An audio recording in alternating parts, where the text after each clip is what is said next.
today's video, we are going to look at an exciting topic, and that is about dreams. Who doesn't dream, you could say? Hence, I'd like to go deeper into three specific questions about dreams and approach it as usual from a spiritual perspective. Number one, are dreams real? Here we look at the subject from an Upanishadic and spiritual perspective. Number two, do dreams have meaning? How do we make sense, if at all there is one, of what we experience in dreams? And number three, do the happenings within a dream come true, and should you be concerned about it? Let us look at the first question. Are dreams real? I would think the majority of you experience dreams, except the frequency may differ. But dreaming is a common occurrence. From a scientific sense, our sleep pattern cycles, as you know, is broken into multiple stages which keep repeating through the night. These are the stages of light and deep sleep and the stage of dream sleep, which is the period where the brain activity comes close to the waking state. If you were to map the brain activity using various medical devices or in a lab, you will find that they resemble as much as the waking state. And yet, after the dream state, you go back to the cycle of light sleep, deep sleep, and then the cycle continues. Now, the duration of these stages differ. Usually, the younger you are, the dream sleep stage takes up a big percentage of your total sleep hours. And as you grow older, the time period of a dream sleep state keeps decreasing. That is the scientific way. Now, the Upanishads take a different approach. The foundational principle of the Upanishad is on witnessing the witness of these multiple states. In that sense, and the focus being on the witness, the Upanishads go through a different order, which is of waking, dreaming, and deep sleep state, because the focus is on the witness of these three states. Now, what is common between the three states? You may ask. Well, it is the real you. What do I mean by that? Even after a dream, you say that you were experiencing the dream. And even after a deep sleep, you say that you slept well. And of course, during the waking state, you say that you are present and aware. Meaning, in all these three states, there is one thing that is common, and that is you. And that you, as we know by now, is the soul or the Atma or the energy that is present in you and the one that pervades this entire universe. Logically and rationally, then the conclusion, therefore, is that like the waking state, the dream state and the deep sleep state are also real. The witness to all these three states is the same entity. If for some reason you would say that the dream state is unreal, then it is only as much unreal as the waking state. The Mandukya Upanishad goes into a beautiful detailed explanation of these three states and calls the waking state as Jagrita Sthanaha, the dream state as Swapna Sthanaha, and the deep sleep state as the Sushupta Sthanaha. And the one that is witnessing all these three states is really the fourth state, called the real you or the self. It is really not a state, it's an entity per se. Dreams are therefore real, and as real as your waking state, and as unreal as your waking state. Now let's get to the second question. Do dreams have a meaning, and how do we make sense of it? This is a very important question and a significant one. It takes us a bit to uncover some of the ways in how our mind and body works during the states of waking, deep sleep, and dreaming. And that will then tell us if dreams indeed have meaning or not. Now you see, during the waking state, our knowledge is directed primarily towards external objects, and that is experienced by this material body. This body in the Upanishads is considered to be a city or a pura of many entrances, gates, and energy stations, each having its own capabilities to keep this city alive. In total, there are around 19 gates, entrances, and energy stations in this body.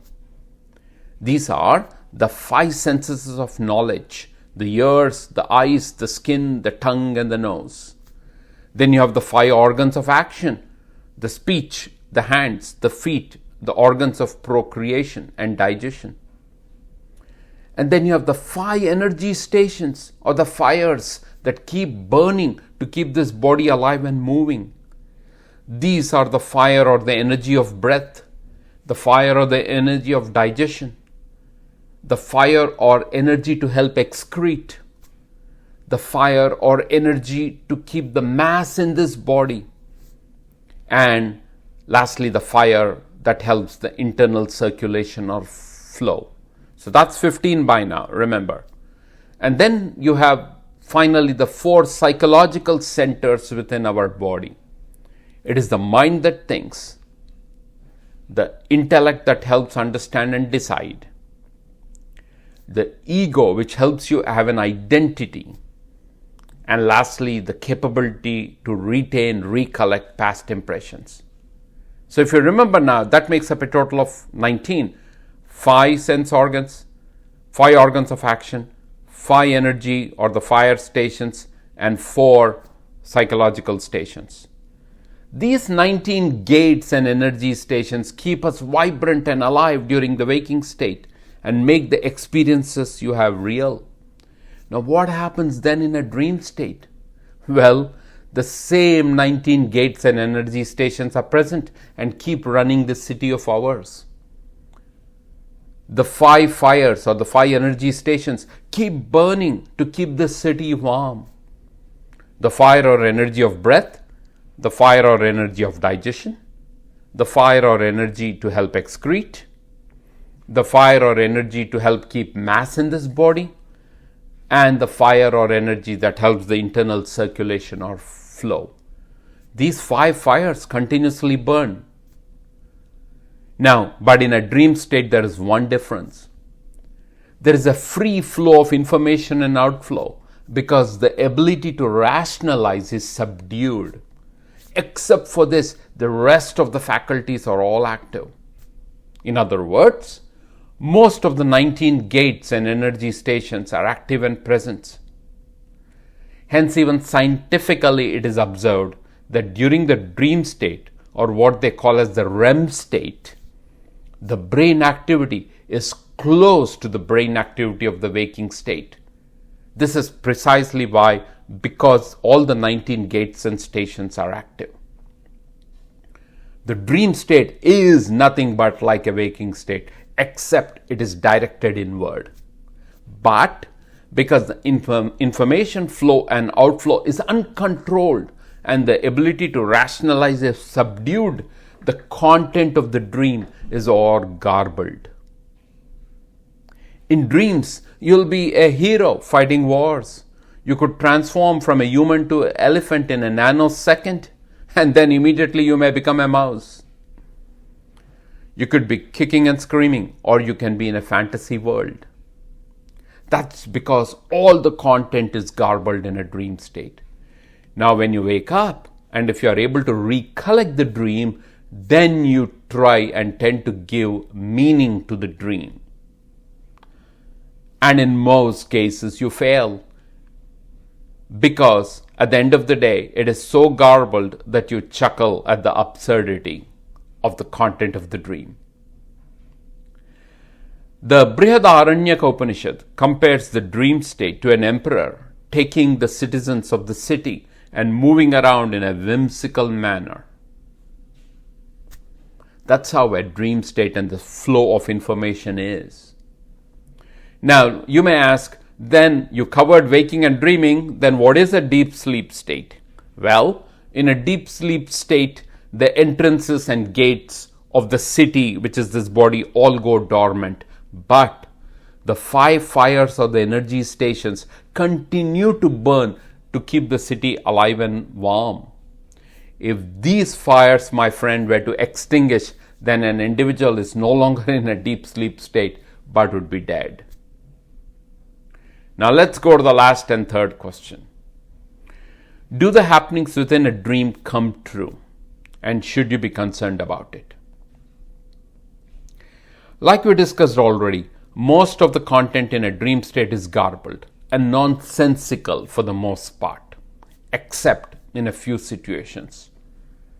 Let me explain a bit more. You see, whether it is the waking state or the dream state, we act upon the memories or the past impressions we recall and the current experiences we are undergoing. Particularly, the current experiences are evident in a waking state. Even in the case of a dream, the memories of the past or the past impressions are accessible, but clearly there wouldn't be a current experience in a dream state. It is only the memories of the past and the impressions that become available for us in a dream state that flow.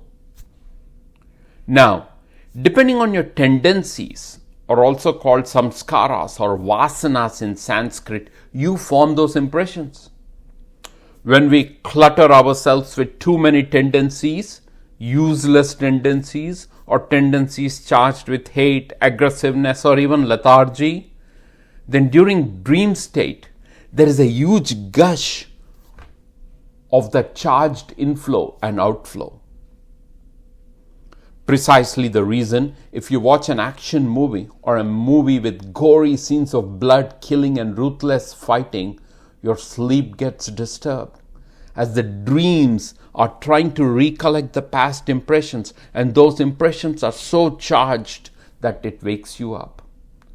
On the other hand, if your samskaras or vasanas or tendencies are one of compassion, one of kindness, one filled with goodness, which we call it sattvic in Sanskrit, then your tendencies and impressions that are being recollected in your dream are also gentle and soothing. And when such impressions are recollected in your dream, and as they evolve in your dream, they just become even better. The Hindu mythology is filled with stories of many a good thing happening to a saint or a seer or an individual having good dreams. Why? Because the impressions being recalled are sattvic. And these individuals have used what appears in the dream as a command to go and execute and do further good in the society. In many other cases, such sattvic individuals are blessed to have dreams of having an offspring that is saintly in nature and character, which ends up becoming true. Sattvic impressions, or the impressions which are good, can occur only and come to a mind that is not in a continuous flux, meaning a mind that is at peace and not cluttered. For such individuals, either the dream state period or sleep period is extremely short or non-existent. And even if such individuals get dreams, they would be filled with goodness. And because it's filled with goodness, and because the mind is not in a state of flux, chances are those dreams become true, since there is a clarity of thought. And that clarity of thought in a dream state carries into the waking state, where they actually get executed to become true. Whereas, if the dreams are made up of garbled content, it's an unfortunate situation. And not only is the waking state filled with a clutter, but the dream state just makes it worse. If you want to have your dreams to have a meaning, then develop vasanas or tendencies that are sattvic in nature. And for such tendencies, then there is nothing to be concerned about, even if the dream were to come true. I'll talk to you soon. Till then, stay blessed.